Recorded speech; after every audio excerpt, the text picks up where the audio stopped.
Hello అందరికీ welcome back to my channel. ఈరోజైతే అరటికాయ బజ్జీలు వేస్తున్నానండి. నాకైతే అరటికాయతో చేసే ప్రతి రెసిపీ కూడా చాలా ఇష్టం. ఎందుకనేది నాకైతే తెలీదు. మీకు అంతేనా అనేది తప్పకుండా కమెంట్ చేయండి.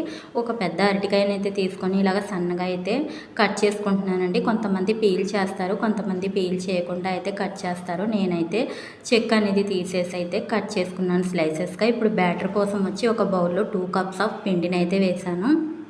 కొద్దిగా సరిపడినంత ఉప్పు, అలాగే కొద్దిగా కారం, అలాగే కలర్ కోసం కొద్దిగా పసుపు, వామును కాస్త క్రష్ చేసి అయితే వేసుకొని కొద్దిగా వంట సోడాను కూడా వేసుకొని ఒక్కసారి అయితే మిక్స్ చేసుకొని కొద్దిగా వాటర్ వేసుకుంటూ మరీ పల్చగా జారుగా కాకుండా బ్యాటర్ని అయితే మనకి బజ్జీలు వేయడానికి అనువుగా ఉండేలాగైతే కలుపుకోవాలి. కడాయి అయితే పెట్టుకున్నాను. డీప్ ఫ్రైకి సరిపడినంత ఆయిల్ అయితే పోసుకున్నానండి. ఆయిల్ కాస్త హీట్ అయిన తర్వాత ఈ బనానా స్లైసెస్ని అయితే పిండిలో డిప్ చేసి వేసుకోవడమేనండి. మీడియం ఫ్లేమ్లో మంచిగా కరకరలాడేలాగా తీసుకుంటే మన అరటికాయ బజ్జీ అయితే రెడీనండి.